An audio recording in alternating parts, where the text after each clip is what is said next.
Alright, welcome guys. I'm glad you're back. This isn't going to be a how-to video, so I'm going to let you guys see what is about to go down here very shortly. Just want to let you guys know what we're using because some people do not understand how this works. So, your average starting fluid, that's whatever the cheapest stuff I could buy at O'Reilly's. Sometimes it makes a difference if the tires are really hard to blow on. The starting fluid does matter sometimes. So, and I was running low, so on the very last tire I had two of them kind of going around the tire, but this is step one. Got to have this normal starting fluid. Step two, you got to have your valve stems that are in the wheel. You have to take them out, so make sure you have a valve stem tool. So pull your valve stems out whenever you got it set down. The tire must be perfectly set up. So I set receiver hitches under the tire, wheel sets flush on the ground, just so there's a gap between the top bead that's kind of close and the gap between the bottom. If the tire was sitting all the way on the ground, the gap at the top would be 2 to 3 inches and the bottom would be flush, and that wouldn't work very well. So it needs to be setting even, kind of like floating in the middle of the wheel. So next, basically it's pretty self-explanatory. You have to shoot the ether on the top. Well, I shoot it around the top, a very thick stream, as you guys can kind of tell in the video, or will be able to tell in the video because you guys haven't seen it yet. And then an air chuck that does not have an insert. This blows all the air it can all the time. There's no shut off for this besides taking it off the air hose. So as soon as you plug this thing in the air hose, it's going 150 psi right there. So shoot it with ether, and then as soon as I get done with that, I draw the line, hook it up to the air hose as fast as I can, and clamp it on. See, it's got a little clamp on the inside that works like that. Clamp it on, and I get back, and Keller hits it with the torch. And that's all you got to do, but make sure you are clear away. Make sure you draw the line, because I do not recommend doing this at home. I will say that later. Don't get any bad ideas. I don't want any injuries resulting in this just because I did it. I've done it multiple times, and just be careful if you're going to do it. And the 16.5s don't have a safety bead, so sometimes they come back off, but if you get them on any other wheel, they should stay aired up. And I leave this on for probably 15 seconds and let it air up, because it shoots a lot of air at it at once, so I don't have to air it up as much with the chuck. But as soon as you take this off, the air is going to be coming out as hard as it can out of the wheel. So you got to get the valve stem back on the valve stem tool and screw the valve stem back in the little insert before your tire comes off the bead, obviously. So that's all the advice I got for you guys. Literally, if you're having trouble, the best thing you can do is make sure that tire's sitting perfectly in the center of the wheel. You want like the same amount of gap as you got at the top, same amount you got to blow on at the bottom, and make sure your bottom bead is not already blown on. You don't want either bead to be on, like, you don't want either side of the tire to be blown on the bead when you do it. You want them to do it at the same time, so it's got the same amount of gap to jump. Be very careful with how much starting fluid you use, and you just got to make sure you got all the air pretty much. You can't leave the valve stem in; it won't work. And whenever I say valve stem, I mean the little insert that goes inside the valve stem.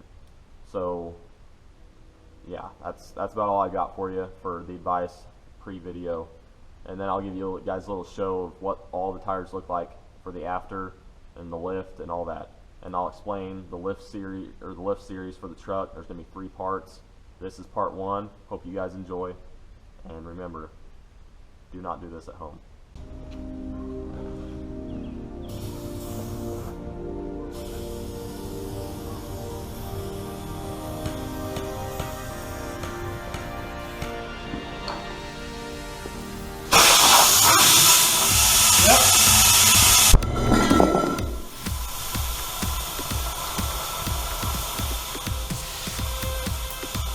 That's a little hot.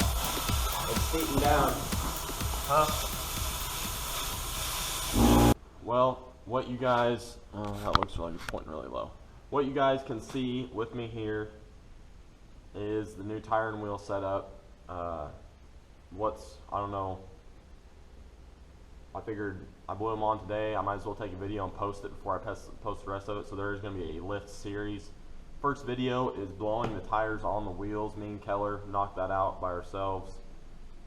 Some of them took a few times. None of them took more than 3. The last one only took one try. But they look really good. I thought I was going to be more disappointed in the looks of the tires because I just wasn't a fan, but I have no option really. So I'm pretty happy with the tires. They honestly look good. They're just meaty enough, but not bogger tread. So if you guys don't know, these are 16.5 by 14 Welds Super Singles on 33 by 12.50 16.5 INTERCOS Truxus MTs. So as you know, most of you know, 16.5 inch wheel. There's pretty much nothing for tire selection out there. I wanted to stick with the 33, and I wanted something that wasn't, my last setup was boggers. That's too much. SSRs are pretty noisy. Thornbirds, all those, like the really thick swamper style tires are what I was wanting to steer away from, and the INTERCOS actually makes a MT that isn't super aggressive.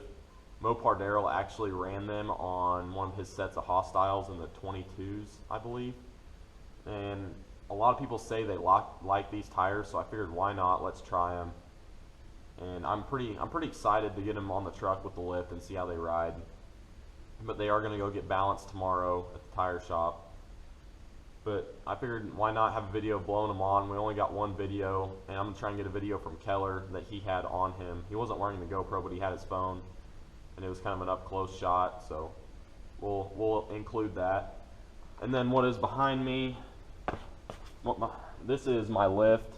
I got rear addle leaf, just one per side, so it's just that. It's going to sit higher in the front and the back, but it's not going to be squatted. I don't want to hear that. It might set a little bit lower in the back that I want, but we'll fix that obviously if so. But one of my best friends, Cole, has the literally exact same truck as me, but the paint is new, and he's got it on 35 1250 ridge graps on 20 by 12s, exact same lift, and it looks perfect to me. That's exactly how I want mine to sit. So if mine sits just like that, I'll be tickled pink. Here, as most of you know already, I did a little bit of video over this. New Bilstein 5100 shocks all the way around for it. And then you can see the Skyjacker 4-inch front springs. And a lot of you guys always ask, where do I get my stuff? I get everything that I can order that they can get. I get it all from Plowboy Diesel. I'm actually wearing their hat right now, so little merch drop there. But that's where I get all my stuff. I'll be honest with you, I did not get these tires from them. They are an INTERCOS dealer, I believe, but the deal on National Wheel and Tire was just too good. And I'm pretty tight with money, so I don't like to spend more than I have to.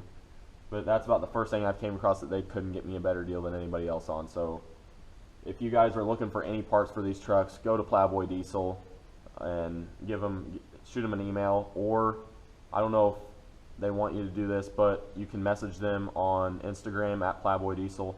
And actually who I talk to directly most of the time is Dakota. So Dakota Mullet at Plowboy Diesel. I message him on Facebook Messenger quite a bit, or whatever I can. But these tires ran me, I got a discount code too over there. I found a discount. Pretty reasonable tires. They were $1,090 for a decent tire that should last a while.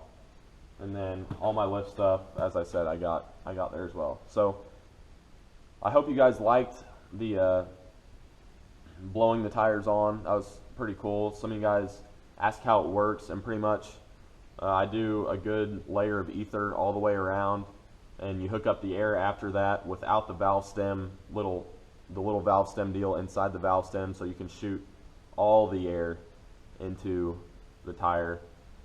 So we have like we build up the compressor to 150 psi.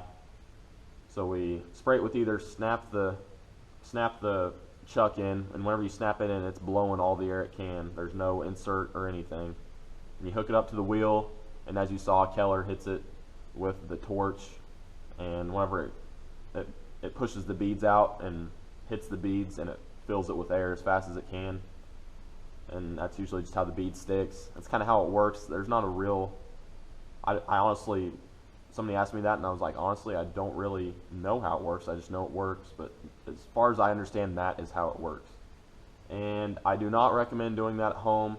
I have done this tons of times. I blew on Keller's tires. We've done sets for Guthrie, Nate. I mean, this isn't my first rodeo doing it. So if you don't know how, do not do it. If you have a buddy that says he can do it, I would make sure first. My tire shop will not do it. I had him do it once, and I don't want to get them in trouble because they do great work, and I really appreciate them. So cannot get them in trouble. So I have them mount them on the wheels, put the tires on the wheels for me. I bring them here, blow them on. Tomorrow I'll take them and get them balanced. But very happy with it so far. Yeah, I'm just pumped. So this is the first series of the lift videos. Stay tuned for parts 2 and 3. I'm going to be recording tomorrow, just cleaning up for the lift, and then Friday night I'll be putting it on. So you guys probably will see a video next week, and it's going to be the reveal video. YouTube will see it first. This will not be on Instagram first. YouTube is going to see the truck first. So make sure you guys have your post notifications on or whatever. Make sure you're subscribed, because it's going to be good, and you guys are going to be the first ones to see it. And I'm freaking stoked. So I'm going to get on out of here, go back to class, post this, or not back to class, back to college, post this thing for you guys, and kind of move all this stuff to the corner, and we'll be back tomorrow to start working on the first gen. I've got a detail to do at the same time, so we'll be going back and forth. But just a little tire blow on action, and it's a lot of fun. So I'm going to get out of here. Stay tuned for the next one, like I said, and you guys just take it easy. And hopefully we're going to have a lifted first gen by the end of the weekend. So we'll see you next time.